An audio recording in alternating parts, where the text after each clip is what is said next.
നിറഞ്ഞവരെ, ദൈവം കേട്ട മനോഹരമായ ഒരു കുടുംബനാഥൻ്റെ പ്രാർത്ഥനയാണ് ഇന്നത്തെ ചിന്താവിഷയം. എല്ലാ കുടുംബങ്ങളിലും ഓരോ കുടുംബനാഥനും കുടുംബനാഥയും മാതൃകയാക്കേണ്ട ഒരു പ്രാർത്ഥന. 1 ദിനവൃത്താന്തം 4-ാം അധ്യായം 10-ാം വാക്യമാണ് ഈ പ്രാർത്ഥന. യൂദായുടെ സന്തതി പരമ്പരയിൽപ്പെട്ട യാബസ് എന്നു പേരായ ബഹുമാന്യനായൊരു കുടുംബനാഥൻ പ്രാർത്ഥിക്കുന്ന പ്രാർത്ഥന. ആ പ്രാർത്ഥന ഇപ്രകാരമാണ്: അവൻ ഇസ്രായേലിൻ്റെ ദൈവമായ കർത്താവിനോട് പ്രാർത്ഥിച്ചു, ദൈവമേ, അങ്ങ് എന്നെ അനുഗ്രഹിച്ച് എൻ്റെ അതിരുകൾ വിസ്തൃതമാക്കണമേ. അങ്ങയുടെ കരം എന്നോട് കൂടെ ആയിരിക്കുകയും എല്ലാ വിപത്തുകളിലും എന്നെ കാത്തുകൊള്ളുകയും ചെയ്യണമേ. അവൻ്റെ പ്രാർത്ഥന ദൈവം കേട്ടു എന്ന് പറഞ്ഞാണ് ആ വചനം അവസാനിക്കുന്നത്. പ്രിയം നിറഞ്ഞവരെ, ഈ കുടുംബനാഥൻ്റെ പ്രാർത്ഥനയിൽ 4 കാര്യങ്ങളാണ് ഉൾച്ചേർത്തിരിക്കുന്നത്. എല്ലാ കുടുംബങ്ങളിലും ഈ 4 കാര്യങ്ങൾ ചേർത്ത് പ്രാർത്ഥിക്കുവാനായി നമുക്ക് സാധിച്ചാൽ, കൃത്യമായി വചനം സാക്ഷ്യപ്പെടുത്തുന്നു, അവൻ്റെ പ്രാർത്ഥന ദൈവം കേട്ടു. നമ്മുടെ ഓരോരുത്തരുടെയും, ഓരോ കുടുംബനാഥൻ്റെയും ഓരോ കുടുംബനാഥയുടെയും പ്രാർത്ഥന തീർച്ചയായും ദൈവം കേൾക്കും. ഈ യാബസ് എന്ന കുടുംബനാഥനെ പോലെ പ്രാർത്ഥിക്കുവാൻ നമുക്ക് സാധിച്ചാൽ 4 കാര്യങ്ങൾ.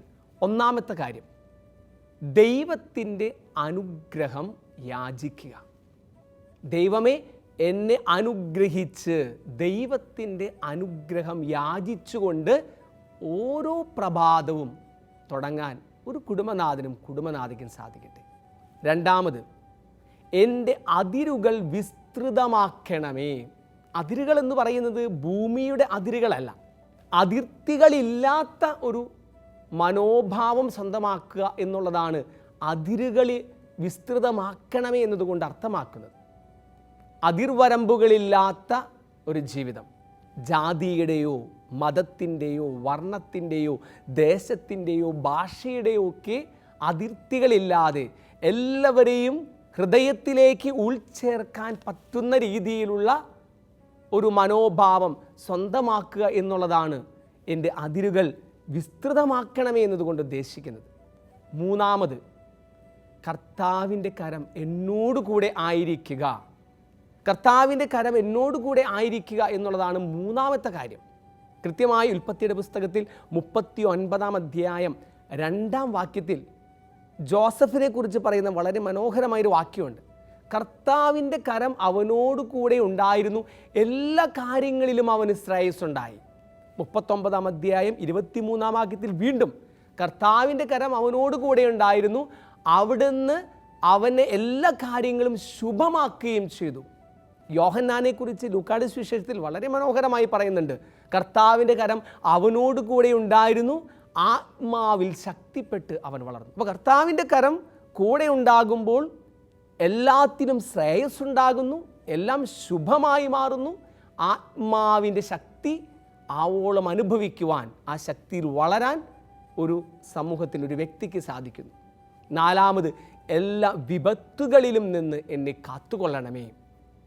സങ്കീർത്തനം 32:6 നമ്മൾ ഇപ്രകാരം വായിക്കുന്നു: ദൈവഭക്തർ ആപത്തിൽ കർത്താവിനോട് പ്രാർത്ഥിക്കട്ടെ, കഷ്ടത കരകവിഞ്ഞൊഴുകിയാലും അത് അവരെ സമീപിക്കുകയില്ല.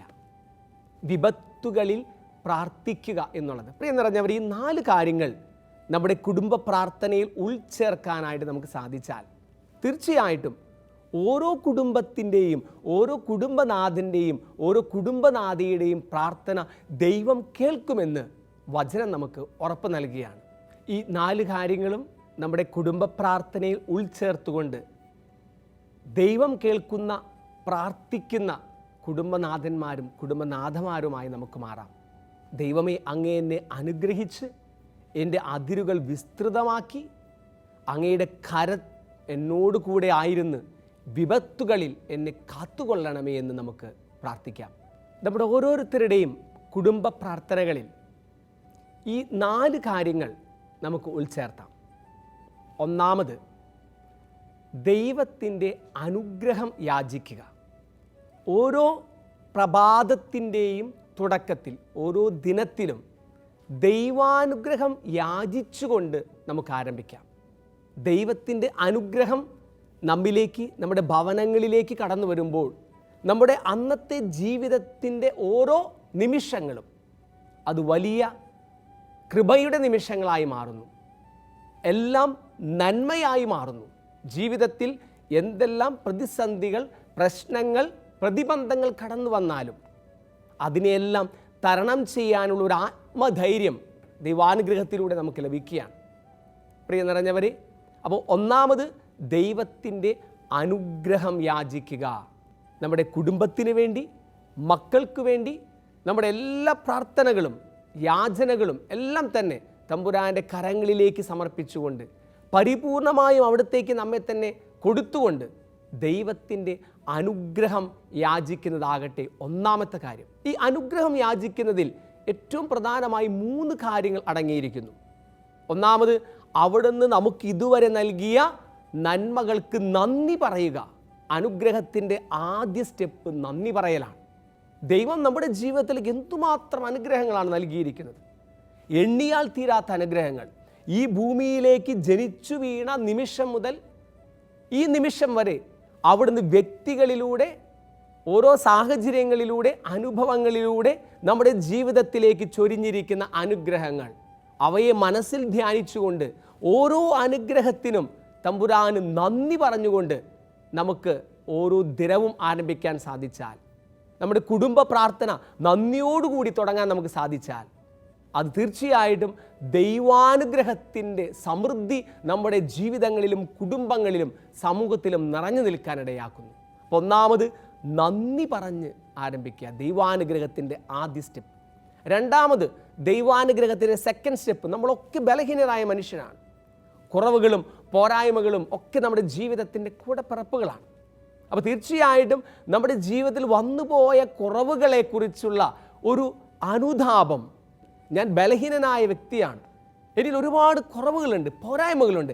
അപ്പോൾ എൻ്റെ കുറവുകളെ ഓർത്ത് തമ്പുരാൻ്റെ പക്കൽ അനുതാപത്തോടുകൂടി ക്ഷമ ചോദിക്കുവാനായിട്ട് നമ്മൾ തയ്യാറാകുമ്പോൾ അത് ദൈവാനുഗ്രഹത്തിൻ്റെ സെക്കൻഡ് സ്റ്റെപ്പ്. മൂന്നാമത്, തീർച്ചയായിട്ടും നമുക്ക് ആവശ്യമായ കാര്യങ്ങൾ യാചിക്കുക എന്നുള്ള ഈ 3 കാര്യങ്ങൾ, 3 സ്റ്റെപ്പുകളാണ് ദൈവാനുഗ്രഹം യാചിക്കുക എന്ന് പറയുന്നതിൽ അടങ്ങിയിരിക്കുന്നത്. 1, നന്ദി പറയുക. 2, നമ്മൾ ചെയ്തു പോയ തെറ്റുകളെക്കുറിച്ച് അനുതപിക്കുക. 3, നമുക്കാവശ്യമായ കൃപകൾ നമ്മൾ യാചിക്കുന്നു. നമുക്കാവശ്യമായിട്ടുള്ള കാര്യങ്ങൾ, അപേക്ഷകൾ ഒക്കെ തമ്പുരാൻ്റെ മുമ്പിൽ എളിമയോടുകൂടി നമ്മൾ സമർപ്പിക്കുന്നു. ഒന്നാമത് നമ്മുടെ പ്രാർത്ഥനയിൽ ദൈവാനുഗ്രഹം യാചിക്കുക, ദൈവത്തിൻ്റെ അനുഗ്രഹം തേടുക. രണ്ടാമത്, എൻ്റെ അതിരുകൾ വിസ്തൃതമാക്കണമേ. അതിർവരമ്പുകളില്ലാത്ത ഒരു മനുഷ്യനായി മാറുക എന്നുള്ളതാണ് അതിൻ്റെ അർത്ഥം. അതിന് നമ്മുടെ മുമ്പിൽ വലിയൊരു മാതൃക ഈശോ തന്നെയാണ്. കൃത്യമായി ലൂക്കായുടെ സുവിശേഷത്തിൽ 17-ാം അധ്യായത്തിൽ വളരെ മനോഹരമായിട്ടുള്ളൊരു വചനമുണ്ട്, ഒരു വാക്യപ്രകാരമാണ്. ലൂക്കാ സുവിശേഷം മുഴുവൻ ഈശോ ഇതാ ജെറൂസലേമിലേക്ക് നടത്തുന്നൊരു യാത്രയാണ്. സമരിയാക്കും ജെറൂസലേമിനും മധ്യേ നടന്നു പോകുന്ന ഈശോയെക്കുറിച്ച് പറയുന്ന മനോഹരമായ 10 കുഷ്ഠരോഗികളെ സുഖമാക്കുന്ന സംഭവത്തിൽ. അപ്പോൾ ഈ സമരിയ, ജെറൂസലേം എന്ന് പറയുന്ന 2 സ്ഥലങ്ങൾ വളരെയധികം ശത്രുതാ മനോഭാവത്തിൽ കഴിഞ്ഞിരുന്ന 2 സമൂഹങ്ങളായിരുന്നു. ആ സമൂഹങ്ങളുടെ മധ്യേ, അല്ലെങ്കിൽ ആ രാജ്യങ്ങളുടെ മധ്യേ ഒരുവന് കടന്നു പോകാൻ സാധിക്കണമെങ്കിൽ ഉള്ളിൽ അതിർവരമ്പ് സൂക്ഷിക്കാത്തവനായതുകൊണ്ടാണ് ഈശോയ്ക്ക് അത് സാധിച്ചത്. അതുപോലെ ആ ഈശോയുടെ മാതൃകയെ നമ്മുടെ ഹൃദയത്തിലേക്ക്, ജീവിതത്തിലേക്ക് അതിർവരമ്പുകളില്ലാതെ ജീവിക്കുവാനുള്ള കൃപയ്ക്കായി പ്രാർത്ഥിക്കലാണ് എൻ്റെ അതിരുകളെ വിസ്തൃതമാക്കണമേ എന്നുള്ള പ്രാർത്ഥനയിൽ ഉദ്ദേശിക്കുന്നത്. അവിടെ ജാതിയുടെയോ മതത്തിൻ്റെയോ വർണ്ണത്തിൻ്റെയോ ദേശത്തിൻ്റെയോ ഭാഷയുടെയോ ഒന്നും പ്രശ്നങ്ങൾ കടന്നു വരാതെ, അതിലൊന്നും വിവേചനം കൂടാതെ എല്ലാവരെയും എൻ്റെ ഹൃദയത്തിൻ്റെ സ്നേഹത്തിൻ്റെ ഭാഗമാക്കി മാറ്റുവാനായിട്ടുള്ള ഒരു വിശാല ഹൃദയം സ്വന്തമാക്കുവാൻ എനിക്ക് സാധിക്കുമ്പോൾ അതിരുകൾ വിസ്തൃതമാകുന്ന അനുഭവം ഞാൻ സ്വന്തമാക്കുകയാണ്. കുടുംബ പ്രാർത്ഥനയിൽ തീർച്ചയായിട്ടും ഈ അതിരുകൾ വിസ്തൃതമാക്കി എല്ലാവരെയും ഉൾച്ചേർത്ത് പ്രാർത്ഥിക്കുവാനായിട്ട് നമുക്ക് സാധിക്കട്ടെ. ഇപ്പോൾ നമ്മൾ കടന്നു പോകുന്ന ഈ ഒരു യുദ്ധത്തിൻ്റെ സമയം ഒരു പക്ഷേ നമ്മെ ബാധിക്കുന്നില്ല എന്ന് വിചാരിച്ചുകൊണ്ട് തീർച്ചയായിട്ടും നമ്മൾ കൈയും കെട്ടി നോക്കിയിരിക്കലല്ല, മറിച്ച് അവരൊക്കെ നമ്മുടെ സഹോദരങ്ങളാണ്, നമ്മുടെ എല്ലാം സഹോദരങ്ങളാണ്, നമ്മുടെ ജീവിതത്തിൻ്റെ ഭാഗമാണെന്നുള്ള അവബോധത്തോടുകൂടി നമ്മുടെ പ്രാർത്ഥനയിൽ അവരെ ഉൾച്ചേർത്താൻ സാധിക്കുമ്പോൾ തീർച്ചയായിട്ടും എൻ്റെ അതിരുകൾ വിസ്തൃതമാകുകയാണ്. ഈശോ ആഗ്രഹിക്കുന്നത് തന്നെയാണ്. ഒരു യഥാർത്ഥ കുടുംബ പ്രാർത്ഥനയിൽ ഉൾച്ചേർത്തേണ്ട വിഷയം ഇത് തന്നെയാണ്. എല്ലാവരെയും ഉൾച്ചേർത്തുന്ന, എല്ലാവരെയും ഉൾക്കൊള്ളുന്ന പ്രാർത്ഥന. പ്രിയ നിറഞ്ഞവരെ, മൂന്നാമത്, കർത്താവിൻ്റെ കരം എന്നോട് കൂടെ ആയിരിക്കുകയും. കർത്താവിൻ്റെ കരം എന്നോട് കൂടെ ആയിരിക്കുക. അച്ഛൻ പറഞ്ഞു 3 കാര്യങ്ങളാണ്. ജോസഫിനെ കുറിച്ച് പറഞ്ഞ 2 കാര്യങ്ങൾ. കർത്താവിൻ്റെ കരം ജോസഫിൻ്റെ കൂടെ ഉണ്ടായിരുന്നു. എല്ലാ കാര്യങ്ങളിലും ശ്രേയസ്സുണ്ടായി. എല്ലാ കാര്യങ്ങളും ശ്രേയസ്സുണ്ടായി. ജീവിതത്തിൽ നമ്മൾ ചെയ്യാൻ ഉദ്ദേശിക്കുന്ന ഓരോ കാര്യങ്ങളിലും ശ്രേയസ്സുണ്ടാകുന്ന ഒരു അനുഭവം സ്വന്തമാകുന്നു. കർത്താവിൻ്റെ കരം എൻ്റെ കൂടെ ഉണ്ടെങ്കിൽ. കർത്താവിൻ്റെ കരം ജോസഫിൻ്റെ കൂടെ ഉണ്ടായിരുന്നു. അവൻ ചെയ്ത കാര്യങ്ങളിലെല്ലാം കർത്താവ് ശുഭം വരുത്തി. ശുഭം എന്ന് പറഞ്ഞാൽ എല്ലാറ്റിലും നന്മ വരുത്തി എന്നാണ് ആ വചനത്തിൻ്റെ അർത്ഥം. എല്ലാറ്റിലും കർത്താവിൻ്റെ കരം എൻ്റെ കൂടെയുള്ളപ്പോൾ ഞാൻ ചെയ്യുന്ന ഓരോ കാര്യങ്ങളിലും കർത്താവ് നന്മ വരുത്തുന്ന ഒരു അനുഭവം നമ്മുടെ ജീവിതത്തിൽ സ്വന്തമാക്കുവാൻ സാധിക്കുകയാണ്. യോഹന്നാനെക്കുറിച്ച് ലൂക്കാസ് വിശേഷകൻ പറയുന്നത് തന്നെയാണ്, കർത്താവിൻ്റെ കരം അവൻ്റെ കൂടെ ഉണ്ടായിരുന്നു, ആത്മാവിൽ ശക്തിപ്പെട്ടവൻ വളർന്നു. കർത്താവിൻ്റെ കരം എൻ്റെ കൂടെ ഉണ്ടായിരിക്കുമ്പോൾ ആത്മാവിൽ ശക്തിപ്പെടുന്നു. എൻ്റെ കുടുംബം പരിശുദ്ധാത്മാവിൻ്റെ അഭിഷേകത്തിൽ ശക്തിപ്പെടുകയാണ്.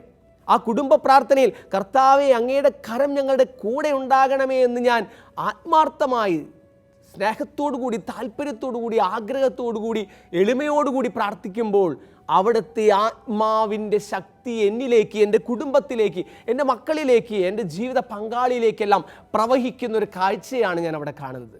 കർത്താവിൻ്റെ കരം ആത്മാവിൽ ശക്തിപ്പെടാൻ എന്നെ സഹായിക്കുന്നു. പ്രിയ നിറഞ്ഞവരെ, നാലാമത്, വിപത്തുകളിൽ നിന്ന് കാത്തുകൊള്ളണമേ എന്നാണ് പ്രാർത്ഥന. വിപത്തുകളിൽ നിന്ന് കാത്തുകൊള്ളണമേ, എല്ലാ കഷ്ടതകളിൽ നിന്നും കാത്തുകൊള്ളണമേ എന്നുള്ളൊരു പ്രാർത്ഥനയാണ്. തീർച്ചയായിട്ടും എല്ലാ കഷ്ടതകളും ഒപ്പം തന്നെ തിന്മയുടെ സ്വാധീനത്തിൽ നിന്ന് പോലും കാത്തുകൊള്ളണമേ എന്ന് സ്വർഗസ്ഥനായ ഞങ്ങളുടെ പ്രാർത്ഥനയിൽ കൃത്യമായി കർത്താവ് പഠിപ്പിക്കുന്നുണ്ട്. എല്ലാ തരത്തിലുള്ള തിന്മകളിൽ നിന്ന് തന്നെ കാത്തുകൊള്ളണം. അതേ പ്രാർത്ഥന തന്നെ ഇതാ ഈ മനോഹരമായ കുടുംബ പ്രാർത്ഥനയിൽ 4ാമത്തെ ഘടകമായി കടന്നു വരികയാണ്. എല്ലാ വിപത്തുകളിൽ നിന്നും കർത്താവെ എന്നെ കാത്തുകൊള്ളണമേ. കാരണം എൻ്റെ ജീവിതത്തിലെ എല്ലാ വിപത്തുകളിൽ തന്നെ രക്ഷിക്കാൻ കഴിവുള്ളവൻ അങ്ങ് മാത്രമാണ് എന്നുള്ള ആഴമേറിയ ഒരു ദൈവാശ്രയ ബോധത്തിൽ നിന്നാണ് ഈ ഒരു പ്രാർത്ഥന കടന്നു വരുന്നത്. ഈ ഭൂമിയിലെ ഒരു മനുഷ്യനും എൻ്റെ ജീവിതത്തിലെ വിപത്തുകളെ ഒഴിവാക്കാൻ സാധിക്കില്ല. പക്ഷേ കർത്താവെ, അങ്ങേക്ക് അസാധ്യമായി ഒന്നുമില്ല. അങ്ങേക്ക് മാത്രമാണ് എൻ്റെ ജീവിതത്തിലെ കഷ്ടതകളിൽ നിന്നും, വിപത്തുകളിൽ നിന്നും, പ്രശ്നങ്ങളിൽ നിന്നും, അസ്വസ്ഥതകളിൽ നിന്നും, ബുദ്ധിമുട്ടുകളിൽ നിന്നൊക്കെ എന്നെ വിടുതൽ പ്രാപിക്കാൻ സാധിക്കുകയുള്ളൂ എന്ന് ഞാനിത് ഏറ്റുപറയാണ്. ദൈവാശ്രയ ബോധത്തിൻ്റെ ആഴങ്ങളിലേക്ക് ഇതാ ഞാൻ കടന്നു വരികയാണ്. പ്രിയ നിറഞ്ഞവരെ, ഈ ഒരു 4 ഘടകങ്ങൾ എൻ്റെ കുടുംബ പ്രാർത്ഥനയിൽ ഉൾച്ചേർത്തുകൊണ്ട് ദൈവം ആഗ്രഹിക്കുന്ന, ദൈവം കേൾക്കുന്ന ഒരു പ്രാർത്ഥന നടത്താൻ ഓരോ കുടുംബനാഥനും ഓരോ കുടുംബനാഥയ്ക്കും സാധിക്കട്ടെ. ദൈവം നിങ്ങളെല്ലാവരെയും അനുഗ്രഹിക്കട്ടെ. പിതാവിൻ്റെയും പുത്രൻ്റെയും പരിശുദ്ധാത്മാവിൻ്റെയും നാമത്തിൽ ആമേൻ.